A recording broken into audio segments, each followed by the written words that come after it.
Podcaster. Podcaster! Di ba dito mas maganda pag masarami? Okay. Micah, superstar ka, so kailangan sumagot ka. Maraming likes yan. Go blast mo yan. Hello comics people, si Mel Casipit. At kasama ko si Micah Isawa. Hello guys! Nandito kami sa Attitude Cubao X para mag-inom at mag-podcast. Ng bottomless iced tea. So Comic-Con, indicate na next week. Anong mga bago nang ilalabas na comics, Micah? Wala. Wala kayong bago? Pero sa November meron. For sure. Hopefully. Hopefully. Ang mga ginawang comics ni Micah ay Mark 9 verse 47 about sa Bible verse. Hindi naman masyadong heavily Bible verse. Pero yun galing yung idea, di ba? Oo, nagsimula lang. Sa verse na yun. Wala. Ano na siya? Nag-spread out na siya from that. So, yung nakwento mo sa akin dati, nagsisimba ka, kayo, tapos narinig mo yung verse na yun, tapos na-curious ka. What if ginawa nga na, di ba? Pluck your eyes. Yeah, actually. Wala lang. Random thought lang siya nung nasa, nung narinig ko yung actual verse na yun. Basta may random thought lang na paano kung may nagbasa nun, tapos tinake niya talaga yun seriously. Gabi ko.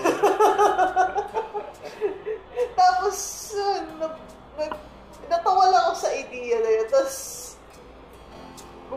nag-isip ako na parang gano'n yung ginawa niya. Tapos, from there, may vision siya and everything else. Tapos, nabuo niya. So, paano, halimbawa, mula sa verse na yun, doon nabuo yung idea, di ba?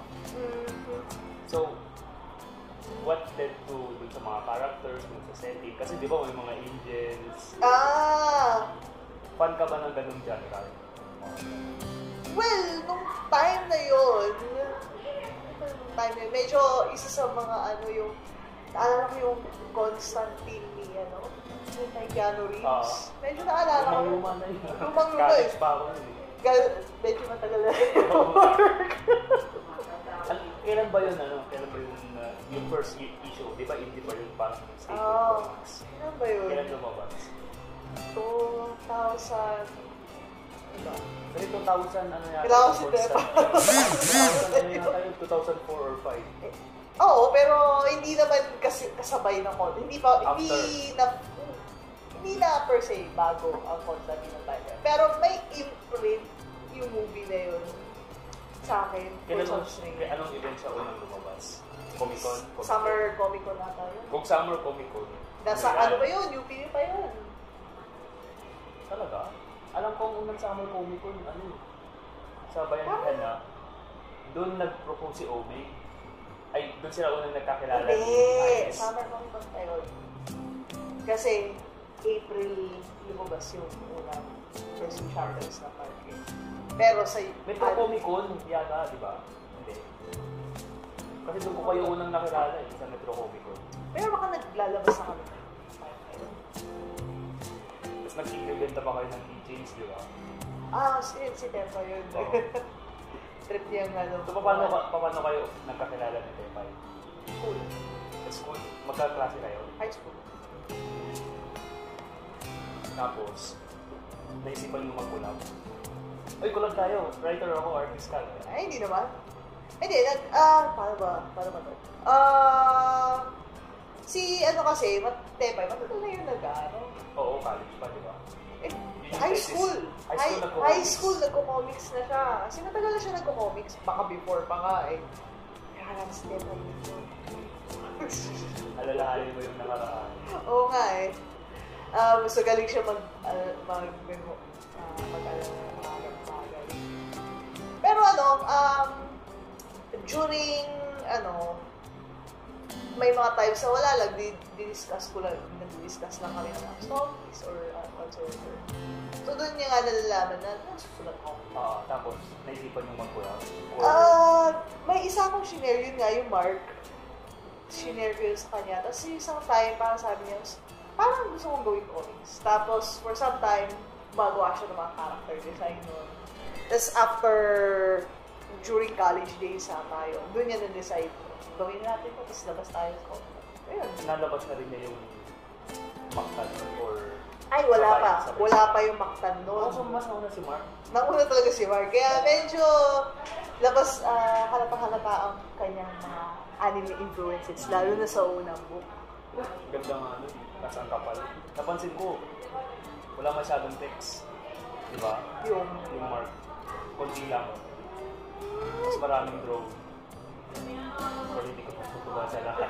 hindi mo pa daw mabasa. Kasi nung drenaut ko, yun ang una kong napansin. Mas marami talaga siyang drawing. Well, may mga action doon. Oo, action. Kapag action na, di ba? Halos wala na. Depende sa chapter ko ano tinignan yung chapter. Kasi may chapter talaga na konti. Pero may chapter na heavy yung dialogue.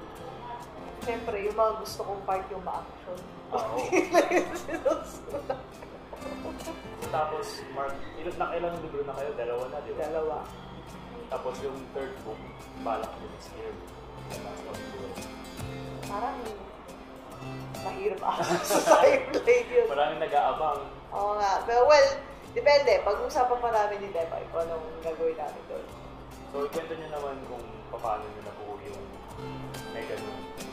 Bakit Megan? Hindi, well, paano ba to? Paano ba naisip yung Megan nun? Alam ko parang nakuha sa akin ni Tepay nung nag-register yata kayo sa Comic Con. Oh, wala kasi kami. Kailangan ng pangalan. Oh, wala kaming name nun. So, Wala kaming group name. Tapos kailangan daw ng group name. Tapos may nag-suggest, paano kung gawin mong Megan nun? Kasi wala siya maisip talaga. tapos pinanindigan nyo na. Pinanindigan na namin hanggang ngayon. Ilang taon na yung Megan, no? Ano na kayo, mga pillars of Ano? haligi ng hindi comics. Hindi kayo yung mga familiar faces. Kasi, oo, kasi madalas tayo sa events. Oo. Hindi tayo magkita. So, indicate na sa next week, Sabado. Next week. Punta kayo sa Bayanihan Center. Eh, ikaw, Mel, Ano? may bagong release ka? Wala. Parehas Pero lang pala. bala kong mag-release sa sa November. Bala ko sana sa APCC kasi malaking event yun. Kaso hindi aabot. May busy kasi ang dami kong ending. Maraming commission kailangan tapusin. Ano talaga? Maliban sa Mark ba? Ano ba yung ginawa mo po? Well, so far, Mark, saka yung, sa ano, pinalig? Sabi Ano, yung call natin. yung contestant. Contessa. Yun lang naman. Mabagal akong pumunta. Or actually, matagal lang yung muli. So, kwento mo naman yung creative process mo. Paano ka nagsusulat? Paano? Sa ano ka ba? Parang nakatunga ka lang tapos nag-iisip ng ideas?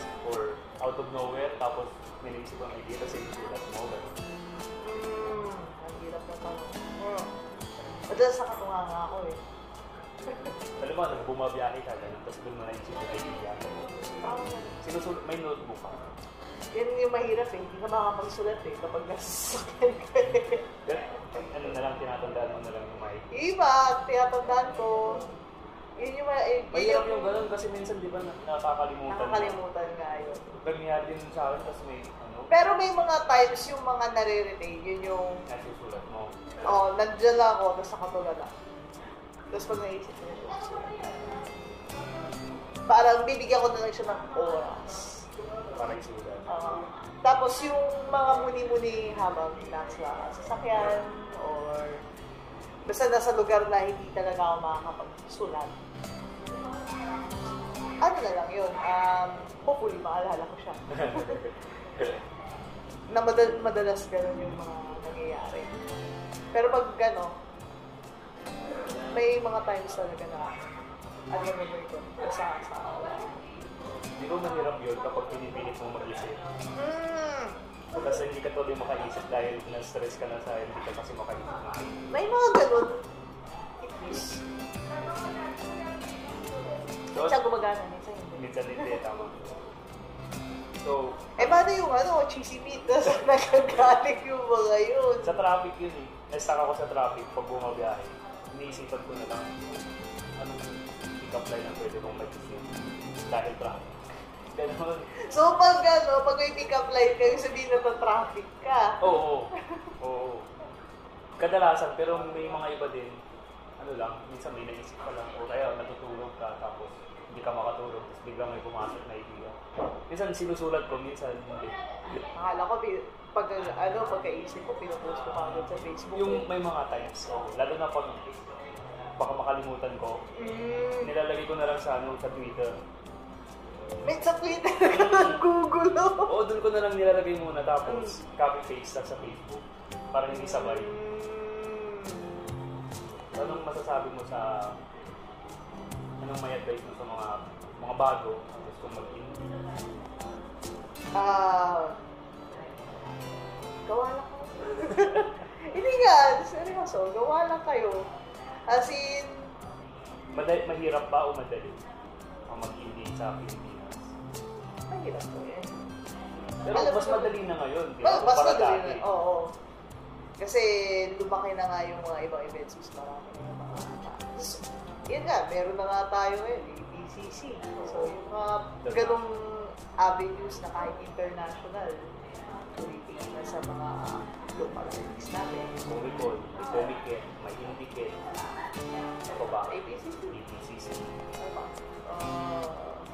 Well, may Iloilo. Manila International Book Fair. Oo. Pati comics. Kino-consider na nila ang comics na part ng literature. So, Dati hindi, no? mahirap pumasok ang Mabuti ngayon, medyo na sila, open-minded. May pagka-open. Well, certain, pa rin sila, more on book formats. Mas Hindi pwede yung preferred. mga staple. Hindi pa pwede yung staple. Ano pa ba? Yung sa Elbicon. Oo, sa Elbicon. Tapos may mga schools na nag-i-invite mga events. Actually.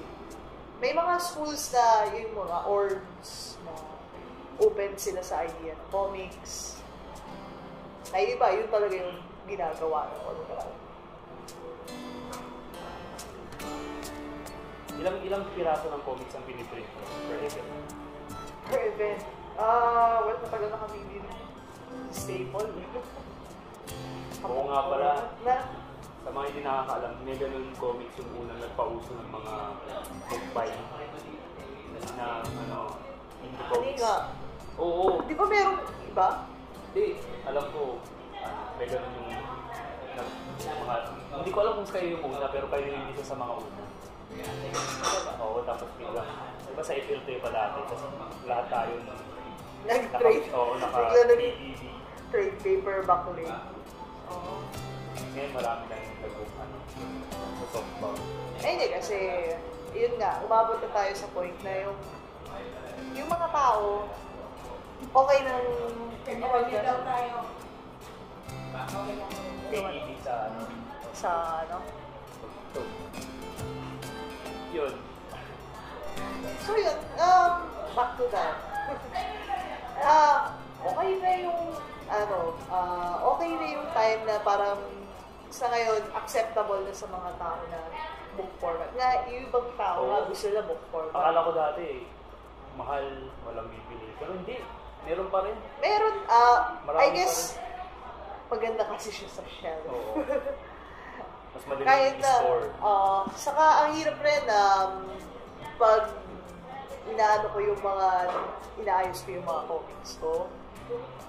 Minsan yung may mga ibang series ako na inaabangan na parang Yung mga one-shot ng staple. series na staple. Oo. Kasi kailan kaya sila parang gusto ko na lang silang libro. Kasi ang hirap ng maintenance. Ito, mahirap store, madaling mawala. Tsaka mas matagal ang buhay ng naka-libro na siya. So, hindi ka mabibitin, di ba? Kasi marami ka nang babasahin agad. Saka may mga tao talagang yun ang gusto. Mas maayos.